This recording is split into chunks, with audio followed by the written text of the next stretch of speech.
Hello everyone, welcome to अध्ययन अध्यापन। तो सक्षमता 3 की तैयारी हम लोग कर रहे हैं। सक्षमता 1, सक्षमता 2 में जो भी प्रश्न पूछे गए हैं वही प्रश्न हम लोग यहाँ पर सॉल्व कर रहे हैं। यानी आपका प्रीवियस ईयर का क्वेश्चन यहाँ पर जो है वो तैयार हो रहा है और इसी के बिहाफ पे आपको क्वेश्चन देखने को मिलेगा सक्षमता 3 में। तो अगर आप इन सभी प्रश्नों को अच्छे से कर लेते हैं तो जाहिर सी बात है सक्षमता 3 पास करना आपके लिए कठिन नहीं होगा, यानी कि आप अच्छे मार्क्स से सक्षमता 3 क्वालिफाई कर जाएंगे। तो चलिए हम लोग आज के क्वेश्चन को सॉल्व करते हैं। इससे पहले के क्वेश्चन को हम लोगों ने ऑलरेडी सॉल्व कर रखा है। तो अगर आपने उन वीडियोस को नहीं देखा है तो प्लेलिस्ट जाकर चेक कीजिए, सक्षमता 3 टाइप कीजिए। सक्षमता 3 प्लेलिस्ट जैसे ही ओपन होगा तो वहाँ पर आपको वीडियोस देखने को मिल जाएंगे। तो अभी मैंने कम वीडियो डाले हैं और धीरे धीरे हम लोग सभी इंपॉर्टेंट क्वेश्चन को सॉल्व कर लेंगे। 7th क्वेश्चन से स्टार्ट करते हैं। भारतवर्ष में संघवाद के संदर्भ में निम्नलिखित में से कौन सा कथन सत्य है? तो पहला ऑप्शन है एक अर्ध संघीय राज्य देश के अंतर्गत भारतीय संघवाद का परिणाम है, या फिर बी भारतीय संघवाद देश में एकल राज्य व्यवस्था स्थापित करता है, सी है भारतीय संघवाद सुदृढ़ एकात्मक आधार के साथ क्षैतिज नहीं है, डी है उपरोक्त में से एक से अधिक उत्तर है, या फिर उपरोक्त में से कोई नहीं है। तो यहाँ पर अगर सही उत्तर की बात करें तो पहला ऑप्शन यानी कि ए जो है, ए ऑप्शन आपका यहाँ पर बिल्कुल सही होगा कि एक अर्ध संघीय राज्य देश के अंतर्गत भारतीय संघवाद का क्या है, परिणाम है। इसके बाद नेक्स्ट देखिए 108, भारत एकीकृत न्यायपालिका रखता है क्योंकि। एकीकृत न्यायपालिका क्यों रखता है? तो ऑप्शन है भारत में एक मौलिक विधि तथा सर्वोच्च स्तर पर सर्वोच्च न्यायालय और उसके नीचे उच्च न्यायालयों के साथ न्याय पाया जाता है। दूसरा, उच्च न्यायालयों के न्यायाधीश राष्ट्रपति द्वारा नियुक्त किए जाते हैं। सी है उच्च न्यायालय के केंद्रीय शासन के एक उपभाग के रूप में गठित किए गए हैं, और डी है उपरोक्त में से एक से अधिक, या फिर ई उपरोक्त में से कोई नहीं। तो देखिए इसका उत्तर क्या होगा। यहाँ पर अगर बात करें तो भारत एकीकृत न्यायपालिका रखता है क्योंकि अनुच्छेद 149 क्या कहता है? अनुच्छेद 149 क्या कहता है? अगर आपने पढ़ा है तब भी, अगर आप भूल गए तब भी, मैं यहाँ पर बता रही हूँ, आपकी रिवीजन हो जाएगी। इसके तहत क्या है कि सर्वोच्च न्यायालय के जितने भी निर्णय है ना, भारत में जितने भी सर्वोच्च न्यायालय के नीचे जितने भी न्यायालय है, चाहे वो उच्च न्यायालय हो या फिर जिला न्यायालय हो या फिर अधीनस्थ न्यायालय हो, इन सभी न्यायालयों पर सर्वोच्च न्यायालय का जो निर्णय होता है वो बाध्यकारी होता है, यानी मानना ही पड़ेगा। इसके अलावा सभी राज्यों में कहें तो यहाँ पर अलग अलग उच्च न्यायालयों की व्यवस्था की गई है। तो आप ये बताइए कि भारत के अंदर टोटल कितने हाई कोर्ट हैं? तो आप कमेंट सेक्शन में ज़रूर इसका उत्तर बताएं। अगर बात करें तो भारत में न्यायपालिका की संरचना कैसी है? तो पिरामिड आकृति आप यहाँ पर यूज करेंगे। पिरामिड कैसे?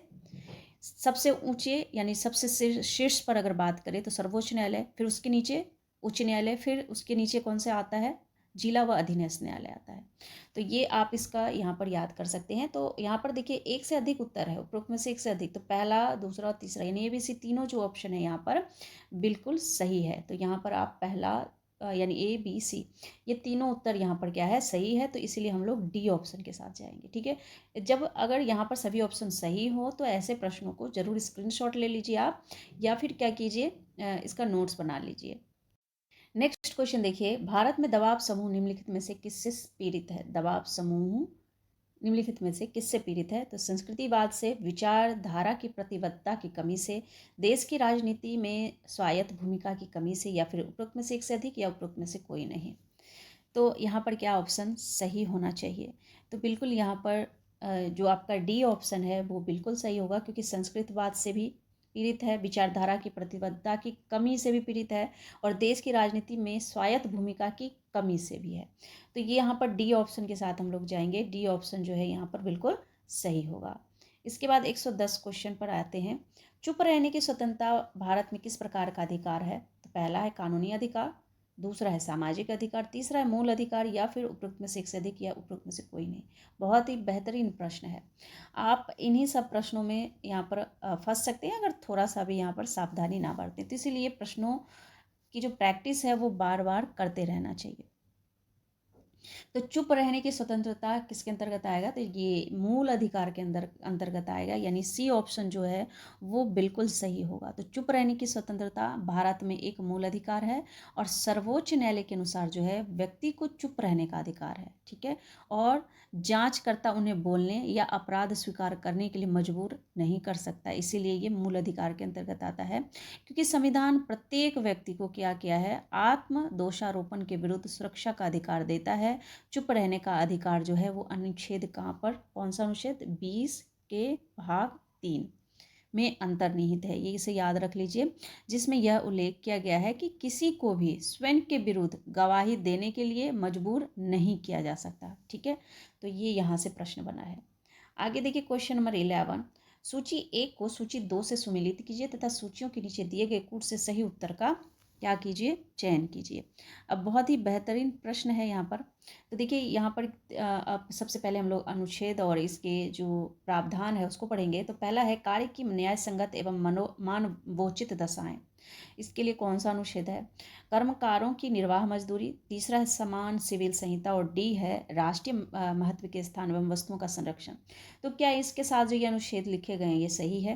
तो यहाँ पर हम कूट पर थोड़ा सा ध्यान आकर्षित करते हैं। कूट इस प्रकार से कुछ दिया गया है, तो इसमें आपको बताना है कि कौन सा ऑप्शन यहाँ पर सही है। तो देखिए सबसे पहले हम क्या करते हैं, यहाँ पर पहले इसके अनुच्छेद को प्रावधान से मैच करते हैं। सबसे पहली बात जो यहाँ पर बताई गई है कि कार्य की न्याय संगत एवं मानवोचित दशाएं, ये किसके अंतर्गत आता है? तो ये जो है आपका कहाँ आएगा, ये अनुच्छेद 42 के अंतर्गत आएगा, यानी सेकेंड से इसको आप मैच करेंगे। फिर उसके बाद है कर्मकारों की निर्वाह की मजदूरी, तो ये है आपका अनुच्छेद 43। अनुच्छेद 43 के तहत कर्मकारों की जो निर्वाह मजदूरी अर्थात निर्वहन मजदूरी एवं कुटीर उद्योग के प्रोत्साहन, इससे संबंधित उपबंध किए गए हैं। ठीक है, तो ये आपका सही हो जाएगा। और अगर अनुच्छेद 42 में कहें तो यहाँ पर कार्य के न्याय संगत एवं मानवोचित दशाओं तथा प्रसूति सहायता से संबंधित जो है उपबंध बताया गया है। इसके बाद अगर हम नेक्स्ट चलें, यानी कि सी ऑप्शन की तरफ चलें, तो सी ऑप्शन का क्या है, समान सिविल संहिता। तो ये कौन सा अनुच्छेद है? तो सी का क्या हो जाएगा, अनुच्छेद 44। अनुच्छेद 44 क्या कहता है कि इसके अंतर्गत क्या है कि नागरिकों के लिए समान सिविल संहिता का क्या किया गया है, प्रावधान किया गया है। उसके बाद जो हमारा एक जो बच गया उसको मिला दीजिए, यानी कि यहाँ पर डी ऑप्शन क्या कह रहा है, राष्ट्रीय महत्व के स्थान एवं वस्तुओं का संरक्षण, अनुच्छेद यहाँ पर 49, आप यहाँ पर इसको मिला सकते हैं। तो ये इसमें प्रमुख उपबंध किससे संबंधित है, वस्तुओं के संरक्षण, यानी राष्ट्रीय महत्व के स्थान और वस्तुओं के संरक्षण से संबंधित जो प्रमुख उपबंध है ये 49 के अंतर्गत आता है। तो इस हिसाब से आपका ऑप्शन कौन सा होना चाहिए? तो देखिए ये जो ऑप्शन है ना आपका पहला, ये बिल्कुल सही हो जाएगा। ए का 2, बी का 1, सी का 4, डी का 3, तो ये बिल्कुल सही है। ठीक है, आगे हम लोग 12 क्वेश्चन की 112वें प्रश्न की तरफ बढ़ते हैं। तो देखिए निम्नलिखित में से भारत में जिला नियोजन समितियों का मुख्य उद्देश्य कौन सा है? पहला है पंचायतों और नगर पालिकाओं की योजनाओं को एकीकृत करना। दूसरा है जनपद की प्रारूप योजना तैयार करना। तीसरा है पंचायतों के मध्य एकीकृत दृष्टिकोण विकसित करना। या फिर उपयुक्त में से एक से अधिक या उपयुक्त में से कोई नहीं। कौन सा ऑप्शन सही होगा? तो बिल्कुल यहाँ पर जो ऑप्शन है आपका वो ऑप्शन हो जाएगा डी ऑप्शन के साथ जाएंगे। देखिए जिला नियोजन समितियों का जो मुख्य उद्देश्य है ना वो पंचायतों और नगर पालिकाओं की योजनाओं को एकीकृत करना है और यह तैयार की गई योजनाओं की समेकित करने तथा संपूर्ण जिलों के विकास योजना का प्रारूप जो तैयार करना होता है उसके लिए कार्य करती है। और भारतीय संविधान के जो अनुच्छेद कौन सा, 243 2D में जिला योजना समिति का उल्लेख है और जिला परिषद का अध्यक्ष जिला योजना समिति का अध्यक्ष होता है। तो इस हिसाब से हमारा ऑप्शन कौन सा हो जाएगा, बिल्कुल डी ऑप्शन हो जाएगा, यानी कि जो ऊपर तीनों ऑप्शन है बिल्कुल सही है। इसके बाद नेक्स्ट देखिए दूरदर्शन का ध्येय वाक्य क्या है? तो बहुजन हिताय बहुजन सुखाय, सत्यम शिवम सुंदरम, सत्यमेव जयते, इनमें से एक से अधिक या इनमें से कोई नहीं।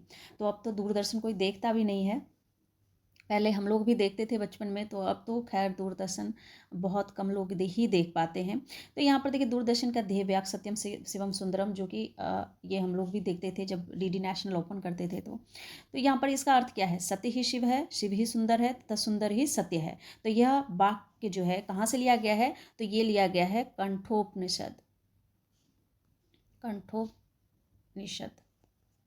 से लिया गया है। ठीक है, तो ये आप याद रख लेंगे। और दूरदर्शन का पहला प्रसारण कौन से वर्ष में हुआ था?